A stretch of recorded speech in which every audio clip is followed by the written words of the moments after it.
Good morning, everyone. Welcome to Black Logic. And for your news update today, I have a couple stories for you guys. Because in a political earthquake, 33-year-old Democratic Socialist Zohan Mamdani stuns NYC and defeats Andrew Cuomo for mayor. Ranked choice results prove one thing, that Generation Z, or Gen Z as they call it, and the millennials are taking over, and they want rent-frees, free transit, and to eat the rich. They're getting stuff from movies now. Meanwhile, NATO pledges 5% of GDP to defense, but won't call out Russia by name. Is this a power move or a peace offering? And Japan's prime minister goes to NATO summit, signaling tension in the U.S. Pacific alliance, and oil markets watching the Iran-Israel ceasefire with bated breath, because we don't know how long this ceasefire will last. And what feels like satire, Trump gets nominated for a Nobel Peace Prize, a Nobel, not a Nobel, but Nobel Peace Prize. And the reason why I said, because after brokering the so-called ceasefire, behind the scenes, he's threatening to pull U.S. troops out of Europe and is still feuding with Ukraine. And the reason why this is so absurd in some regards when it comes to the Nobel Peace Prize is because we bombed Iran, okay? And we wasn't provoked to. This probably from some intelligence from our U.S. intelligence agency as well as Israel, and we bombed them unprovokedly. We just, like, we think you guys are trying to create nuclear bombs, so we bombed you. I don't know how he will get nominated. Well, I don't know how he will actually get awarded the Nobel Peace Prize, but I spoke about some of these same things early in the year as President Trump was trying to foster peace throughout the entire world, but then we bombed Iran, and Iran didn't attack any of our U.S. assets, just retaliation with our U.S. allies with Israel.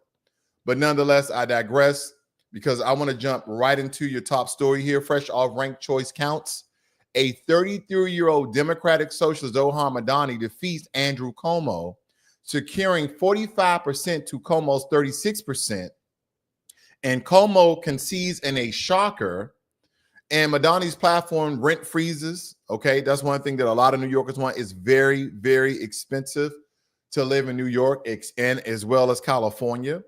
Public housing, free transit, big taxes on the wealthy, that really resonated with young voters. A real wake-up call to the established Democrats and a preview of the 2028 battleground. So again, I don't know if he is a born American. I know that they stated that he was Muslim. This is the first time a Muslim won the mayoral candidate race in New York. But nonetheless, don't forget that New York City, amongst all the major cities in the United States of America, is one of the largest melting pot, if not the largest, where there's a different groups of people and backgrounds and ethnics and religions and races, et cetera, et cetera, et cetera. But when you start talking about rent freezes, that your rent won't rise, and public housing, and that you're going to provide free transit, of course, who won't vote for you? Because the millennials, they're shopping to their drop. They're living paycheck to paycheck more so than Generation X is, or the baby boomers, or the silent generation. They're spending more money than any generation, especially when you're talking about Gen Z as well as the millennials. And a lot of people are attributing that to the rise of social media, how people who have made millions of dollars off of social media or in social media or doing things on social media are influenced the other 99% in that genre, in Generation Z and the millennials, to live that same lifestyle. So now we have a millennial, aka Generation Z, who has now won the mayoral candidate race. Very popular opinion here. A lot of people are for this because of some of the things that he's stating. Because again, I tell people all the time, we're looking at people's faces, we're looking at people's races, we're looking at people's religion. The only question, in my opinion, that most people should have is, what are you going to do when you're in office? What are the campaign promises? What is some of the rough draft work of legislation that you are pending to pass? What are the things you're going to do that are going to help the people? See, they try to get people so tied into their race. Oh, he's a Muslim. He's from Iran. I'm not stating this gentleman here is from Iran, but these are some of the things they will try to green light people. So you were like, well, I'm a Christian. I don't think that a Muslim will be great in this position. Okay, but what if the Christian is not passing legislation to help better your life? Again, there should be a separation between government and religion, but somehow politics had combined all of these things together. No one's worried about what people are going to do.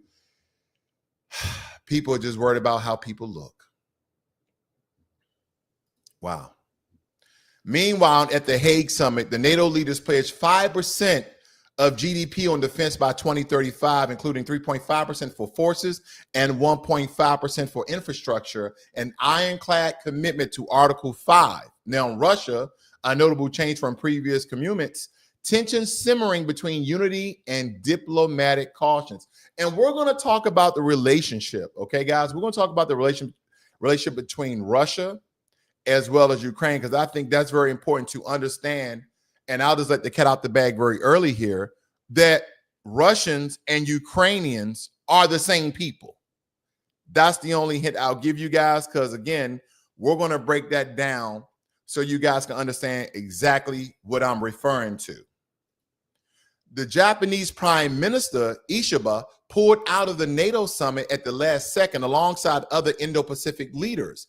Analysts are saying that this is a calculated stance to push back on U.S. defense spending demands and tariffs before Japan's July elections. The Trans-Pacific Alliance may be entering choppy diplomatic waters. So the Japanese are not playing. The Japanese have always been some serious people, very quiet, very honorable. I've been to Japan. My wife and I and my family, we traveled to Japan this year.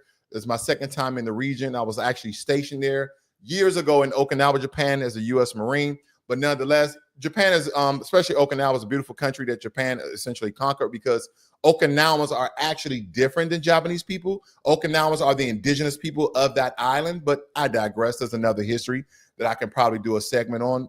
But nonetheless, you know, you go over to Japan, especially Tokyo, Osaka, Kyoto, these places are well organized. They're very clean, and the people are very honorable, and they don't want to be involved in anything you got going on. It's almost like they keep their head with, you know, the horse blinders on. They're just minding their own business to a certain degree. You'll have some people that look left and right.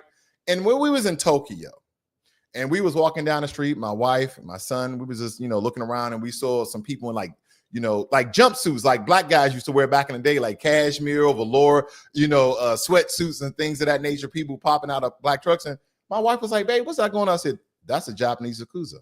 She like, really? I said, yeah.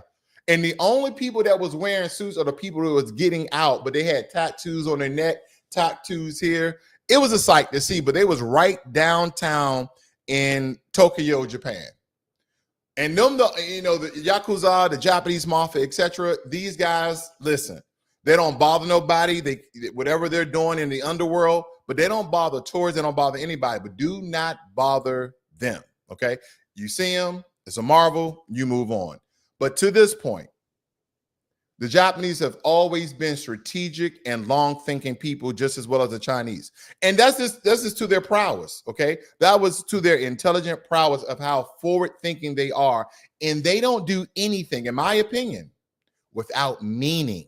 There's always a reason behind it. Just as well, President Trump told the world, I'm going to wait 2 weeks. And then in 48 hours, bombed Iran. That's because President Trump, even back in 2016, is stating, why are our intelligence agencies, why are our politicians letting the world know every military strategic move that we're making? No, it should be smoke and mirrors. It should be lifting the veil. It should be a guise. It should be something that people can't predict and or expect. And that's what he did. So a lot of people are crowned foul because of the move that he made, because Iran didn't attack America. But again, I guess President Trump was looking at the bigger picture. That's what's stated. But to nominate him for the Nobel Peace Prize, no, that goes against every single thing, in my opinion, that the Nobel Peace Prize actually stands for. We're going to touch on it. We're going to definitely touch on it. Now, this is kind of good because oil prices bounce modestly. Brent around 67 and 60 cents per barrel. And Marcus cautiously welcomed the Iran-Israel ceasefire because, again, we have a lot of oil that's flowing between the Middle Eastern region, and we need to keep those pipelines, those pipelines open and intact. Because I know you guys seen your gas prices lately. Maybe it's 30%, not 30%, but 30 cents cheaper today than it was maybe 2 or 3 days ago. Maybe 15 to 30 cents, depending on what region of America that you actually live in. And with U.S. demands holding up, this could be a short-lived relief. Supply dynamics remain very, very fragile given the state of Iran and Israel, because some people are stating that it's going to take Iran decades to rebuild their nuclear program, while others are stating it's only going to take 6 to 8 months to rebuild it. Again, the reports are coming out, and as I gain clarity from the information being received, I'll keep you guys updated with that as well. Now, again, as I was talking about, President Donald Trump has been nominated for the Nobel Peace Prize over the Iran-Israel ceasefire deal. It's very interesting. I would think that he will receive it because he's trying to foster a deal between Ukraine and Russia, or Israel and Hamas in the Palestinian state. But it's between the country that we just bombed, and Israel just bombed, and Iran coordinated with Israel, coordinated with America before they even sent drones to Israel. They called up Israeli officials and stated that we need to save face with our people, so we're going to send 100 drones your way, and we're going to tell you the area to come in. You guys can shoot that down, but we got to be strong with the Iranian people. The same thing they did when they attacked or tried to attack or attempted to attack the U.S. bases in Doha in Qatar. And he said they call up the Qatar officials and they say that, hey, we're going to send about 14, 15 missiles your way. We know you guys have anti-missile systems, so you can just shoot that down. Again, saving face with their people. I get it. It's symbolic. It's a symbolic attack. No one got harmed. Nothing really got damaged, but we had to at least shoot some rockets and say, hey, we retaliated. As we say, you don't want to seem weak to your people, let alone the nation, let alone the world. So again, I understand these symbolic attacks, but a ceasefire, Nobel Peace Prize, I was on board with this prior to this attack. I was really on board with this, okay? I was really on board of him trying to negotiate ceasefire between Israel, Hamas, Ukraine, Russia, Pakistan, India, you name it. On board with this, but not now. No, it needs somebody else to get it. That's just my opinion. Now, back in Europe, Trump cast doubt on Article 5 mutual defense guarantee, suggesting there were numerous definitions of U.S. commitment. Analysts say that the Pentagon's posture review aimed at rebalancing U.S. forces will likely reduce troop levels on the continent. And if Trump, through NATO, would truly feel the squeeze. So again, are we going to pull troops out of Europe? I don't think that's a good call. I think because we are so strategically placed around the world that we have anywhere from 40 to 50,000 troops ready to combat, ready to go and fight and win for American causes. But I know a lot of people may be against this, but when you understand strategic military warfare, it's better to already have troops in place. Okay, not just some delegates or some ambassadors that can probably garner or have negotiation talks with that country's army. Can we get like 10,000 troops because we have these issues with, no. We keep out 40, 50,000 troops in all these different countries, so we can have a strategic placement if anything would occur in the region, and then we can send reinforcement. But for the time being, we can hold our defenses and fortify our bases and not be overtaken. Shout out goes out to Joe Biden leaving Afghanistan the way that we did. There's a better way to retrograde Joe Biden.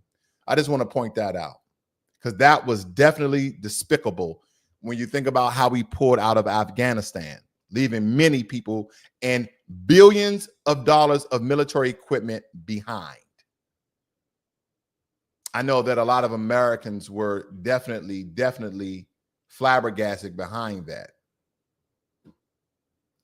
But for this next segment, I really do want to discuss, as I stated before, the relationship between the Ukrainians and the Russians and a lot of other countries that you guys might not be aware of. We're talking about the Slavic people, and I'm not going to bore you guys. I'm going to get right down to the nooks and cranny of it all. And we will look at the Slavic people as a whole. These are some of the major countries that the Slavic people have divided and split into.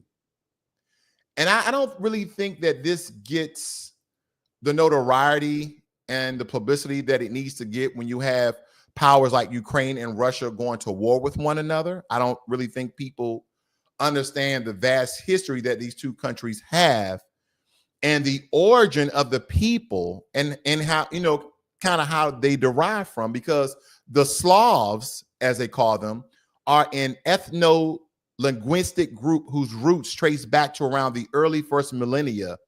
The earliest known homeland of the Slavs is thought to be in Eastern Europe. That's why when you look at Eastern Europe people, they look different than people from the UK and Switzerland and Norway. When we talk about Ukrainians, Polish people, Slovenia, Slovenia, Croatia, Czech Republic, Bulgaria, Belarus, all these countries you see here, they look very different than those people who are in Western Europe, because they were originally part of the Indo-European family and spoke what we now call Proto-Slavic. Now, after the fall of the Roman Empire during the 5th and 6th centuries AD, the Slavic people began migrating in three major directions. You had the West Slavs moved into areas that are now in Poland, the Czech Republic, and Slovakia. East Slavs settled in modern-day Russia, Ukraine, and Belarus. And then you had the South Slavs that migrated into the Balkans, including modern-day Bulgaria, Serbia, Croatia, Bosnia, Montenegro, North Macedonia, and Slovenia. So again, these people, when you think about the West, they don't go far west as the UK is concerned, or far northwest when we're talking about the Swiss, the Greenlanders, the Norwegians, the Danes, so on and so forth. During the early medieval period, these groups began forming their own distinct kingdoms and principalities. Right? We're talking about 9th century, 7th centuries.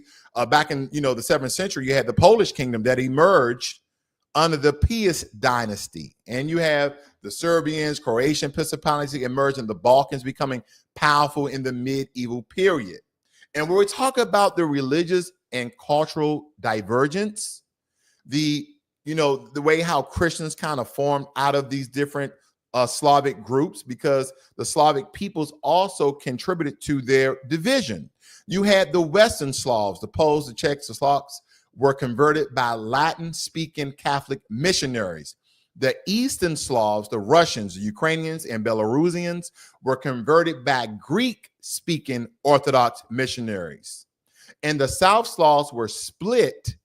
The Croats, the Slavs became Catholic, while Serbians, Macedonians, and Bulgarians became Orthodox.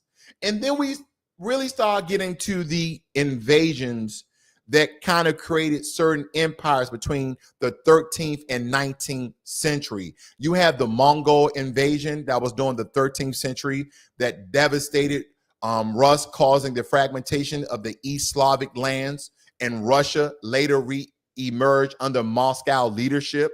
You have the Ottoman rule. The Balkans fell under Ottoman control. Bulgaria, Serbia, Bosnia, and others became vassals or were directly ruled by the Ottomans. You have the Habsburg rule. The Western Slavic and some South Slavic lands came under the control of the Austro-Hungarian Empire. And then you also have the Polish-Lithuanian Commonwealth that was controlled much of modern-day Poland, Ukraine, and Belarus.